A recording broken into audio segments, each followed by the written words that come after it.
plante toute seule la nuit. J'ai parfois peur de tous les hommes qui croisent mon chemin. Qu'est-ce qui est normal? J'essaie de faire le moins de bruit possible avec les talons en bois qui claquent. Ma vie aujourd'hui, c'est ça. Des fois, tout va bien.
Ah oui, ça y est, ça prend. Amené par les vagues, assommé par les dents de la mer, je plonge dans l'immensité bleue.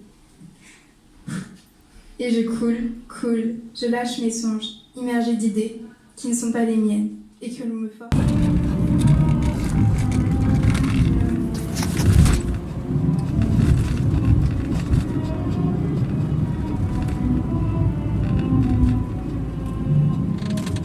Rue déserte, dernière cigarette, plus rien ne bouge.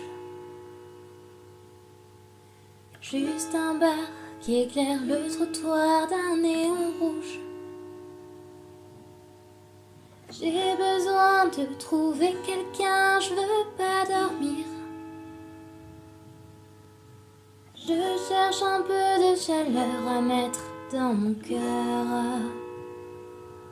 Il m'entraîne au bout de la nuit.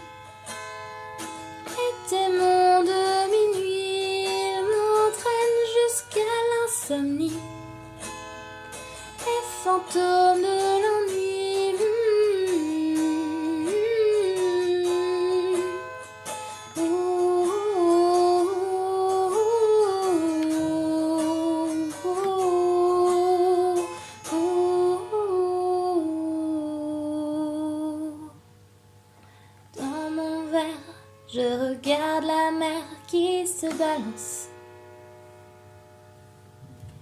Je veux un disque de funky music, faut que ça danse. J'aime cette fille sur talons aiguilles qui se déhanche. Ça met un peu de chaleur au fond de mon cœur. Il entraîne au bout de la nuit, les démons de minuit, il m'entraîne jusqu'à l'insomnie, les fantômes de l'ennui.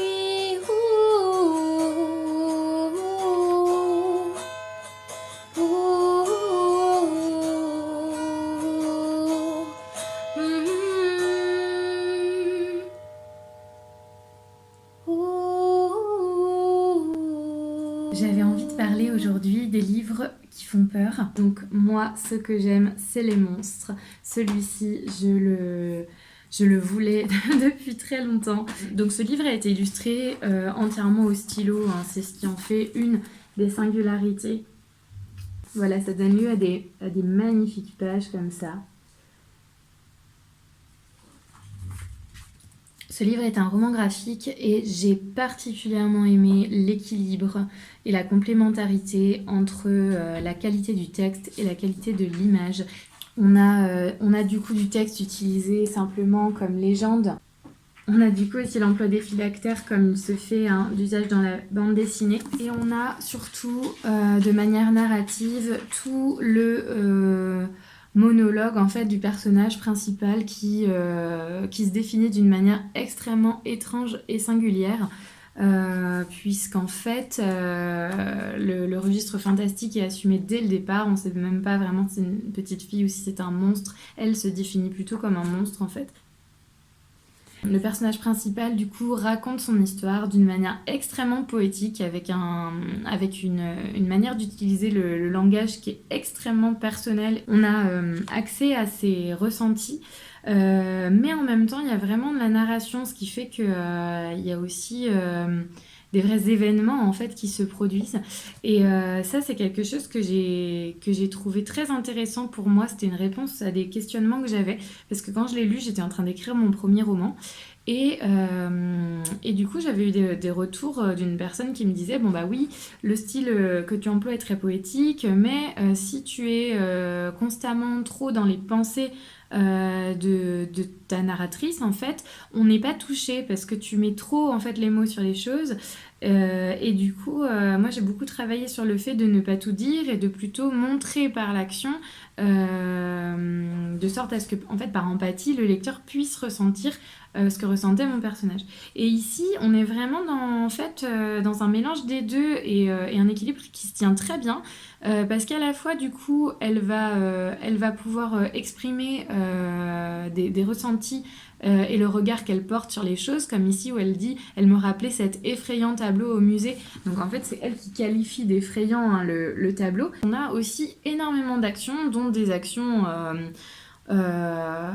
vraiment très fortes en fait. À la fois on a un registre fantastique avec des personnages qui sont monstrueux, hybrides, étranges, rien que par le dessin, puisque ils ont souvent en fait un petit quelque chose qui fait qu'il y a quelque chose d'étrange, donc comme les dents du personnage principal ou la peau bleue par exemple de sa voisine, et en même temps ça n'étonne personne, donc c'est ancré en fait dans un univers qui est réaliste pour eux. Puis il y a un côté hyper réaliste aussi avec l'illustration d'énormément de détails, donc à la fois dans l'image mais aussi dans le texte, puisque donc les actions sont ancrées dans un univers quotidien, hein, avec l'appartement, le café, le concierge, et où plusieurs faits divers en fait vont avoir lieu. Ça va assez loin aussi dans le contenu, donc attention si vous êtes sensible à tout ce qui va être problématique de violence physique, d'agression. Attention du coup à ça, parce que je l'ai trouvé quand même assez fort, et j'ai même fait une pause un petit moment pendant ma lecture parce que je trouve quand même qu'il touche assez juste, et puis il est très brut, quoi. Donc attention à ça. Je vous le conseille pas, du coup, si vous n'avez pas envie de vous confronter à des lectures de ce type-là. Mais je vous le conseille si vous vous sentez d'attaque, parce qu'il est vraiment, vraiment magnifique. J'ai trouvé Souliers rouges, petits pois, etc. de Gabriel Hernandez. Je ne connaissais pas du tout. Donc les éditions, c'est Les Requins Marteaux. Pareil, découverte pour moi, je ne connaissais pas ces éditeurs. Et j'ai trouvé ce livre à la librairie Les Belles Histoires à La Rochelle, qui vend notamment des livres d'occasion, et je vais beaucoup notamment voir son stock de romans graphiques. Il y a énormément d'inclassables aussi. Et alors là, on est vraiment sur un coup de cœur. J'adore ce genre de livre. D'une part, j'aime trop ce petit format trop mignon. Et puis l'intérieur avec des dessins assez minimalistes en fait. Et une narration quasi exclusivement visuelle. On a très très peu d'éléments en fait, d'éléments écrits. Et je trouve qu'il y a une force à la fois dans l'ambiance, à la fois dans du coup ce minimalisme, en fait, cette économie à la fois de détails dans l'image et à la fois en fait dans le langage, dans ce qui est dit. Il y a très peu de choses dites, il y a une place aussi pour les silences qui est magnifique, avec des phrases comme ça qui appellent à la réponse, et la réponse n'est pas là. On a uniquement les images à la suite et des personnages silencieux. Il y a un côté extrêmement surréaliste aussi, avec des éléments qui surgissent sans qu'on comprenne vraiment pourquoi. Et d'ailleurs, il est très difficile aussi de donner un sens à l'histoire qui se produit. Du coup, il touche vraiment à la peur, mais presque à la peur d'avoir peur en fait. C'est plutôt l'angoisse de l'insaisie, de l'impalpable. Il y a quelque chose presque d'un peu métaphysique, même si c'est pas formulé comme ça, mais je trouve que, enfin moi, ça m'a renvoyé vraiment beaucoup mes questionnements profonds autour de l'identité, autour de la place des choses autour de nous, le renouveau, la mort, même si en fait rien n'est dit, tout est une sorte de mise en scène, en plus du coup structurée par des chapitres qui sonnent un peu comme des actes en fait. On a presque l'impression en fait d'assister à une pièce de théâtre dans un petit livret carré, quoi. Ça a beaucoup beaucoup de charme, et j'ai trouvé aussi qu'il y avait vraiment une très grande puissance dans ce qui est exprimé. Il m'entraîne au bout de la nuit, et des monts de minuit, il m'entraîne jusqu'à l'insomnie. Fantôme de l'ennui.